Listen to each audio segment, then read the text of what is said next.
नमस्कार दोस्तों, स्वागत है आपका हमारे चैनल पर। आज की इस बड़ी खबर में हम आपको छत्तीसगढ़ से जुड़ी एक महत्वपूर्ण राष्ट्रीय उपलब्धि के बारे में बताने जा रहे हैं। महिलाओं के स्वास्थ्य, पोषण और सशक्तिकरण के क्षेत्र में छत्तीसगढ़ ने एक बड़ी सफलता हासिल की है। प्रधानमंत्री मातृत्व वंदना योजना के क्रियान्वयन में फरवरी 2026 के राष्ट्रीय रैंकिंग में छत्तीसगढ़ ने बड़े राज्यों की श्रेणी में देश में पहला स्थान प्राप्त किया है। छत्तीसगढ़ से एक और बड़ी राहत भरी खबर सामने आई है।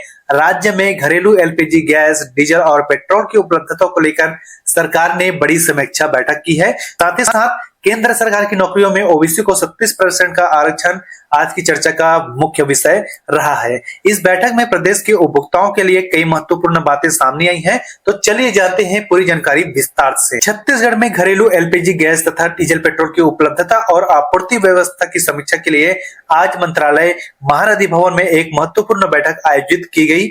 इस बैठक की अध्यक्षता खाद्य नागरिक आपूर्ति एवं उपभोक्ता संरक्षण विभाग की सचिव श्रीमती रीना बाबा साहेब कंगाले ने की। बैठक में सभी ऑयल कंपनियों के अधिकारियों के साथ साथ राज्य में गैस और पेट्रोलियम पदार्थों की उपलब्धता की विस्तृत समीक्षा की गई है। अधिकारियों ने बैठक में जानकारी दी कि राज्य में संचालित सभी 5 एलपीजी बॉटलिंग प्लांटों में पर्याप्त मात्रा में गैस का स्टॉक उपलब्ध है, यानी प्रदेश में घरेलू गैस की आपूर्ति पूरी तरह से सामान्य रूप से जारी रहेगी। साथ ही अधिकारियों को निर्देश दिया गया है कि एलपीजी गैस की दैनिक आपूर्ति और वितरण व्यवस्था पर नियमित निगरानी रखी जाए, ताकि आम उपभोक्ताओं को किसी प्रकार की परेशानी का सामना न करना पड़े। कॉमर्शियल गैस को लेकर अपडेट आई है। बैठक में यह भी बताया गया है कि फिलहाल कॉमर्शियल एलपीजी सिलेंडर केवल विशेष अत्यावश्यक संस्थाओं जैसे अस्पतालों और शैक्षणिक संस्थाओं को ही सप्लाई किए जा रहे हैं। इस पर खाद्य सचिव श्रीमती रीना कंगाले ने निर्देश जारी किए हैं कि वर्तमान समय में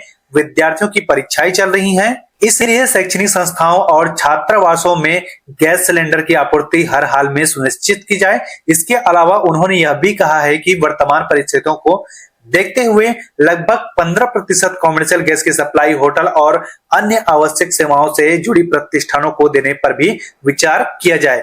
बैठक के दौरान जिलों में एलपीजी गैस के दुरुपयोग और अवैध गैस रिफिलिंग पर सख्ती से रोक लगाने के निर्देश जारी किए गए हैं। जिला प्रशासन को आवश्यक वस्तु अधिनियम के तहत कड़ी कार्रवाई करने के लिए कहा गया है, ताकि किसी तरह की कालाबाजारी एवं अनियमितता से रोका जा सके। डीजल पेट्रोल को लेकर बड़ी जानकारी आई है। बैठक में राज्य में डीजल पेट्रोल और सीएनजी गैस की उपलब्धता की समीक्षा की गई।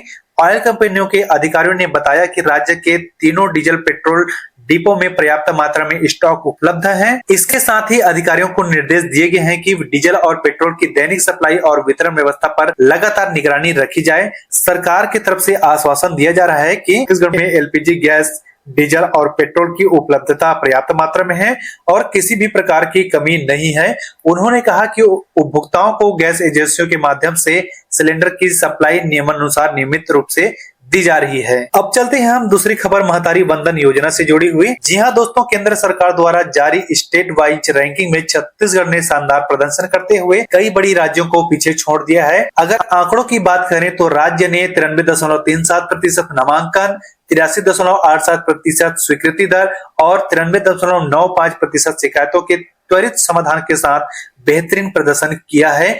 वहीं 30 दिनों से अधिक लंबित प्रकरणों की दर मात्र 7.7% और लंबी शिकायतों की दर 4.96% दर्ज की गई है। सबसे खास बात यह है कि छत्तीसगढ़ ने पिछले महीने की तुलना में 6 स्थानों की छलांग लगाकर सीधे पहले स्थान प्राप्त किया है। इस उपलब्धि पर मुख्यमंत्री श्री विष्णुदेव साय ने महिला एवं बाल विकास विभाग के अधिकारियों, कर्मचारियों और आंगनबाड़ी कार्यकर्ताओं को बधाई दी है। उन्होंने कहा कि राज्य सरकार मातृ एवं शिशु स्वास्थ्य को सर्वोच्च प्राथमिकता दे रही है और प्रधानमंत्री मातृत्व वंदना योजना के माध्यम से गर्भवती महिलाओं को आर्थिक सहायता देकर सुरक्षित मातृत्व को बढ़ावा दिया जा रहा है। अब अगर योजना की लाभ की बात करें तो वित्तीय वर्ष 2025-26 में अब तक प्रदेश में 1,86,586 गर्भवती महिलाओं का पंजीकरण प्रधानमंत्री मातृत्व वंदना योजना के तहत किया जा चुका है। इसके साथ ही राज्य सरकार द्वारा 72,24,79,000 रुपए की राशि सीधे पात्र महिलाओं के बैंक खातों में ट्रांसफर की जा चुकी है। यानी साफ है कि प्रधानमंत्री मातृत्व वंदना योजना के प्रभावी क्रियान्वयन से छत्तीसगढ़ में मातृ और शिशु स्वास्थ्य सेवाओं को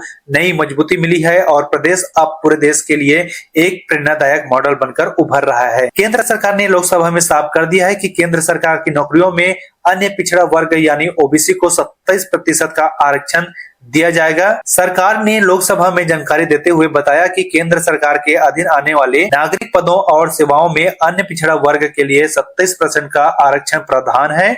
यह आरक्षण नीति department of personal and training यानी कार्मिक और प्रशिक्षण विभाग द्वारा लागू की जाती है। सरकार के अनुसार यह व्यवस्था 8 सितंबर 1993 के कार्यालय ज्ञापन और समय समय पर जारी निर्देशों के आधार पर लागू की गई है। इसका मतलब यह है कि जब भी केंद्र सरकार द्वारा सीधी भर्ती के जरिए नौकरियां निकाली जाती हैं, उनमें 27% पद ओबीसी वर्ग के लिए आरक्षित रहेंगे।